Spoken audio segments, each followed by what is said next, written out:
So na po, 2 years pa tayo magtitiis para makalabas ang mga heroes natin. Lalo na po si Senator Rodante Marcoleta, may edad na po. Makakalabas po ba pag si VP Sara na ang president natin? Nagtatanong lang po. Yung presidente po ng Pilipinas, mayroon po yung kapangyarihan na pardon, presidential pardon. Marami na pong pangyayari. Si Pangulong Duterte, alam ko pinardon niya si GMA. Di ba?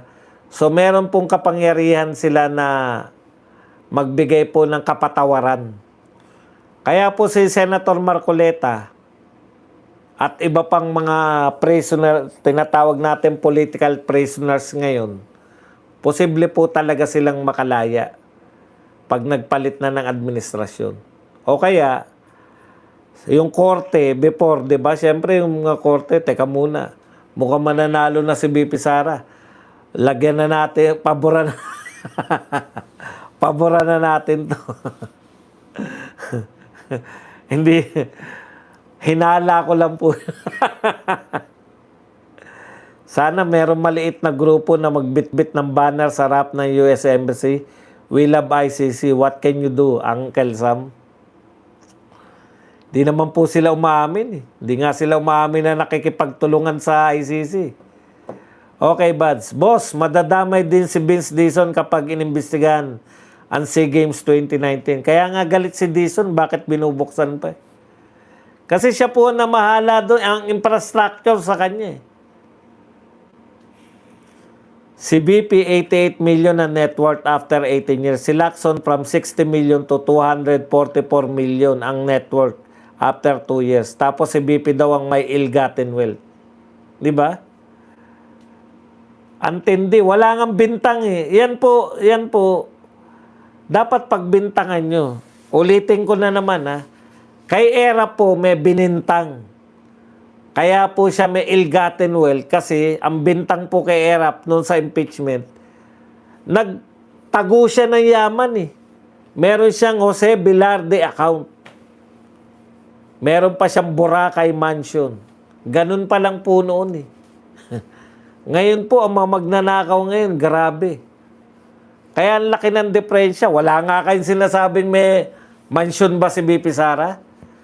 Meron ba siyang luxury cars? Cars ha, hindi po car. Luxury cars. Dapat marami.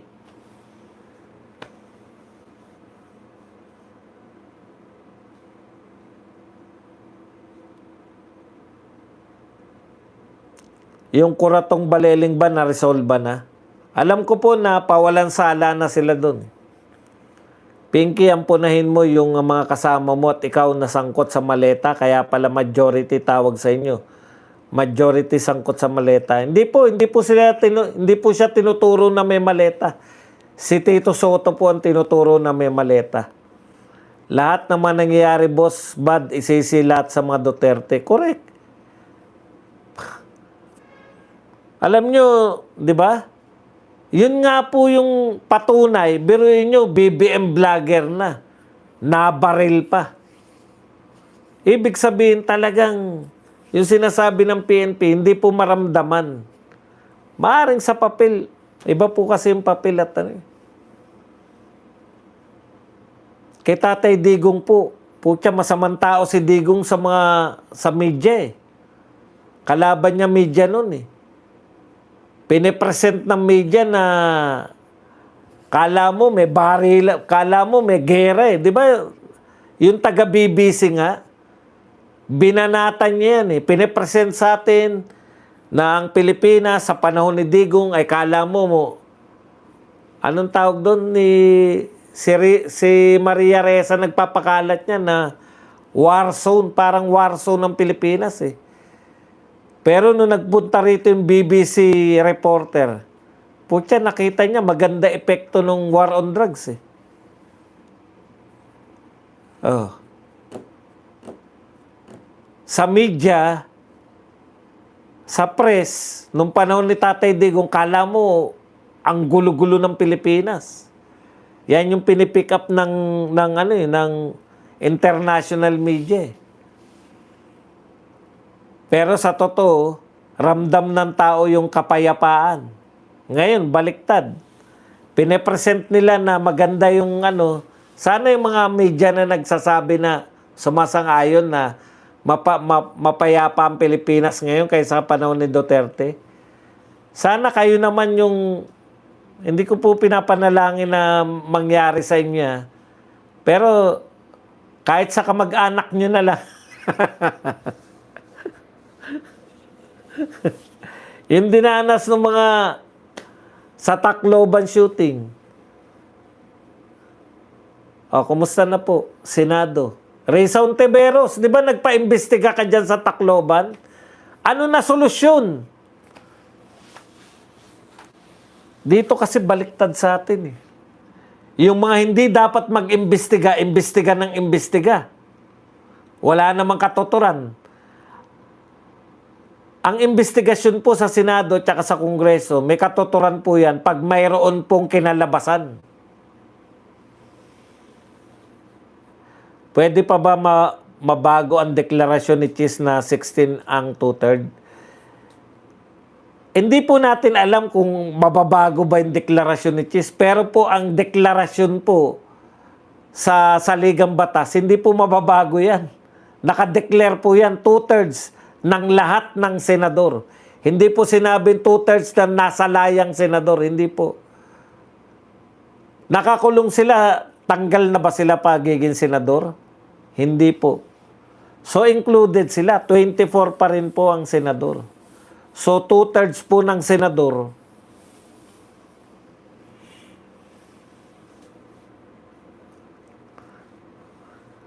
pwede, Boss Baz, si Chis, hindi natin alam kung magbabago siya ng deklarasyon. Ang hindi magbabago yung konstitusyon. Kung sa saklo, Boss Baz, kung sakslo, ma-impeach si BP, tapos na po impeachment, na-impeach na po si BP Sara. Kung mako-convict po, yan po ang para itatama lang po natin. Kung ma-impeach si BP Sara, nanalo si Baste bilang presidente, posible ba mapawalang bisa lahat ng conviction? Opo, presidential pardon. Tignan nyo si Erap. Convicted yan si Erap eh. Pinatawad ni Gloria. Nakatakbo pa, di ba? Nakatakbo pang presidente si Erap eh. Kaya pwede pa yung sinasabi mong senaryo, pag napatawad si BP Sara, pwede pa tumakbo. Napatawad nga, napawalan sala ka nga eh. Mukhang re-resback na naman ang INC, bali-balita lang. Susuporta pa rin tayo pag meron pong pagkilos ang INC. Kasi talaga naman napaka-unjust naman nun kay Marcoleta. Tama yung panawagan nila, di ba? Ang dami pong, napaka-selective. Yung panawagan nila na selective justice. Saktong-sakto yan kay Marcoleta at kay BP Sara. O, katulad niyan. Normal po yun nabubuan ka ng laway. Pero ramdam mo naman yan. Susuporta pa rin po tayo sa Iglesia ni Cristo pag nagrally po sila. Dapat kasi buhaya, hindi unggoy. Anong oras ang birada mo na program? Curious lang. Wala po ngayon, Sabado ngayon eh. Ang Birada Agila po, tuwing 2:00 po yan.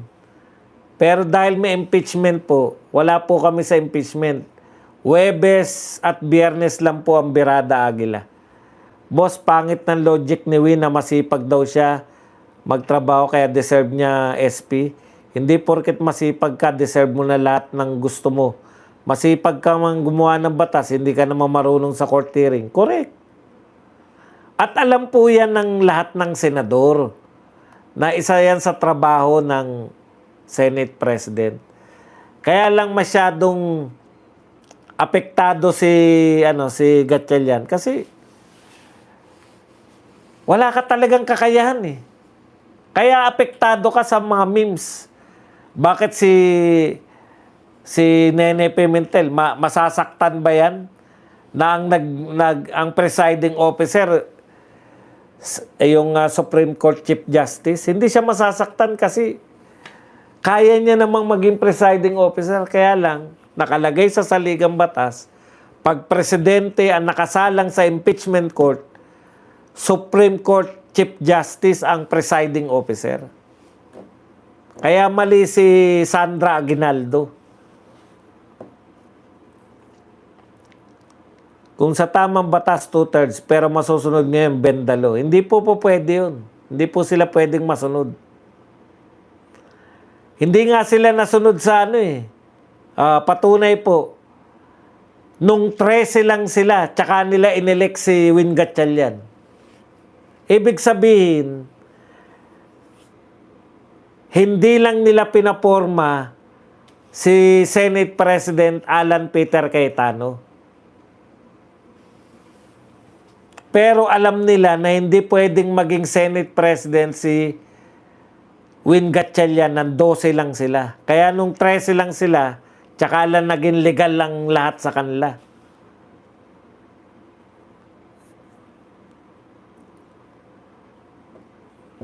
Boss Bats, meron ba talagang arrest warrant from ICC? Kasi kung wala naman, edi walang obstruction of justice. Kailan ba lumabas yung arrest warrant kung talaga meron?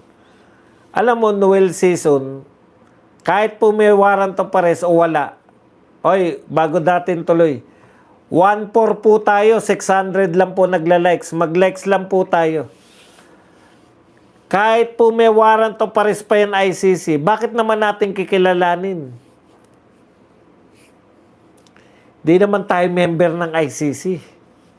May investigasyon na sa Tacloban, mga DDS supporter daw, yung 2 bata. Alam niyo po, posible naman lahat yan eh. Di ba? Karamihan po ng Pilipino, Duterte supporter. Ano sabi ni Tatay Digong? Guilt is personal. Pwede mo ba sabihin na Duterte supporter kami, kaya kami wala, ano yun? Eto na lang yung pumatay kay John Lennon, fans po ni John Lennon. Fan pala, fan. Imagine niyo yun. Hindi po yan ganyan. Hindi po yan, porket fan ka, gumawa ka ng krimen wala na yun, isisi na lang sa mga Duterte. Mali po yan. Hindi nila pinag-uusapan na alam ng mga bata na hindi sila makukulong. Ang solusyon dun, kung alam na ng mga batang kriminal na hindi sila makukulong, kaya gagawa sila ng krimen, baguhin mo yung batas.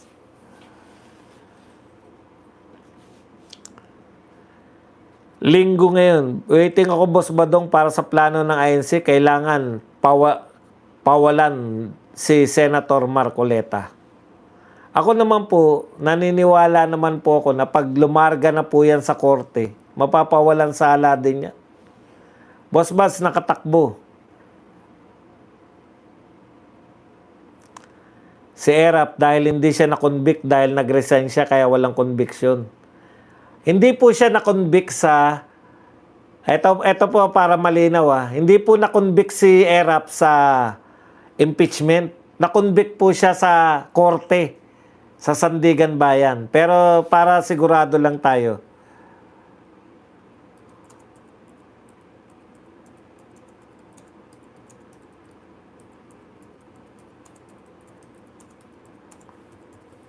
Ang pagkakaalam ko po, na-convict siya sa Sandigan Bayan. Oo, hinatulan ng guilty si dating Pangulong Erap Estrada sa kasong Pandarambong. Yan po. So, hindi po natuloy yung impeachment trial dahil nag-people power, pero tinuloy po yung kaso sa kanya sa Sandigan Bayan at siya po ay guilty. Kaya po ang parusa niya, house arrest. Kinulong po siya dun sa kanyang bahay sa Tanay. Inano ko lang po, baka mali yung memorya ko pero totoo po yun. Ayan, no? Hinatulan ng guilty si dating Pangulong Joseph Erap Estrada sa kasong pandarambong o plunder.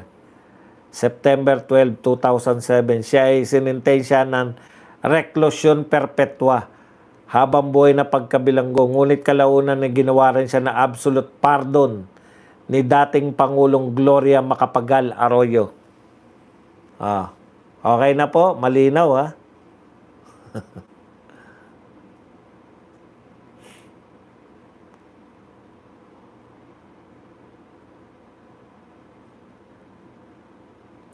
Boss, di po na-convict si Erap sa impeachment court kasi, opo, hindi po siya na-convict sa impeachment court pero na-convict po siya sa Sandigan Bayan.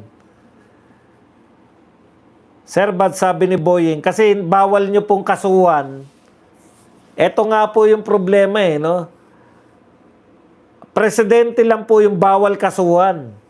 Kaya po siya ini-impeach. Nagtataka tayo rito, ini-impeach nyo si BP Sara. Kaya ang purpose nila na impeachment, hindi po dahil sa may ebidensya sila o may kaso si BP Sara. Katulad po si Corona. Hindi kasi siya pwedeng kasuhan, kaya siya in-impeach muna. Pero nung kinasuhan po siya, absuelto siya sa Sandigan Bayan. Si Erap, nagkaroon ng people power, pero tinuloy yung kaso sa kanya sa Sandigan Bayan at siya po ay reclusion perpetua. Para alam po natin yung pagkakaiba-iba. Sabi ni Boying, wala daw selective justice dahil marami silang naipakulong na kalyado. Di ba dapat independent ang ombudsman? Bakit meron siyang kalyado? Tama, di ba? Kung magiging stricto ka, bakit yung may kaalyado ka? Correct na correct yung sang-ayon ako sa yung pagsusuri. Sa lahat ng media sa Pilipinas, Boss Buds, pinagkakatiwalaan ko lang SMNI at Net25. Ako rin. Kinukunan ko lang sila na impormasyon.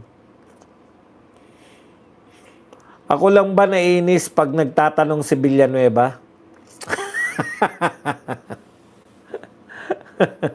Marami.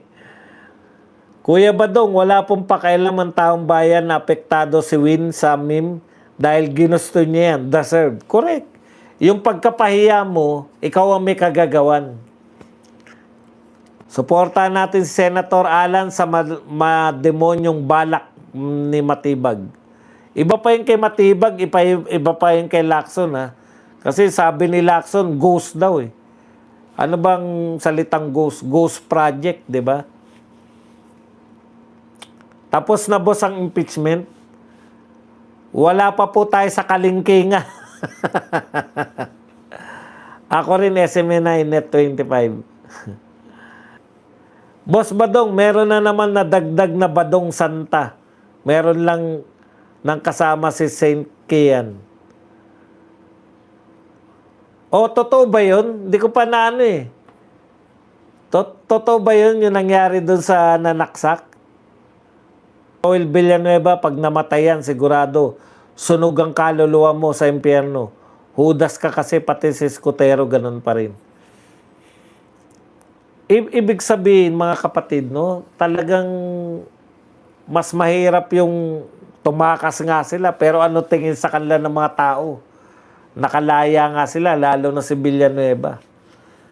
Boss Bas, bakit nagagalit si Tariela sa video ng China? Siya nga meron ding drawing na ng asar sa president ng China. Yun naman talagang papel ni Tariela, manggalit, manggatong ng galit sa China. Kaya lang kung mga kayo po ang mga, hindi, wala po kayo matatangay na tao eh. Kasi okay sana kung ang ganda ng gobyerno nyo sa Pilipinas. Sir Bad, si Lacson bang may brilliant idea ng liquidation by certification? Alam ko sila eh. Boss B yung nag-handle ng pasahod sa BBM Vlogger. Boss B ang pangalan ng sweldo nila. Pucha ba, sana ako na Mukha akong pera, wala. Barat ng mga Duterte.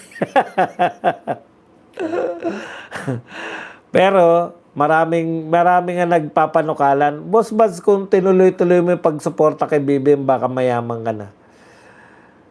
Mahirap po mag-vlog ng hindi totoo eh. Alam nyo noon, hirap na hirap ako pagtanggol yan. Di ba pinagtatanggol natin nung una yan? Lalo na yung sibuyas.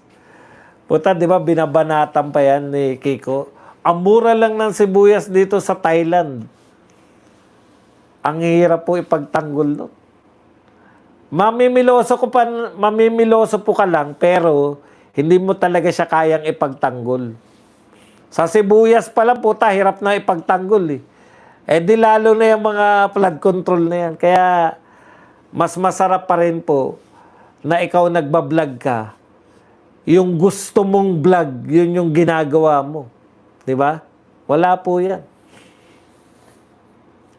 Kahit na, halimbawa, tapos na to, halimbawa, hindi manalo si BP Sara, magbablog ka pa rin kasi totoo lang yung sinasabi mo. Mahirap po yung makompromise ka, yung hindi ka naniniwala sa sinasabi mo. Eto po, ang sarap po mag-vlog. Sa totoo po. Sarap na, nakita nyo naman, nag-enjoy tayo sa pagbablog. Kasi, yung gusto mo to eh. Yung gusto mo to. Ang sinasabi ni Marcoleta, hindi naman siya Duterte supporter eh. Kaya lang, nagkataon na pareho sila. Ayaw niya rin nung yun nga, yung selective lang, si BP Sara lang yung sisilipin natin na confidential fund. Ang dami may confidential fund.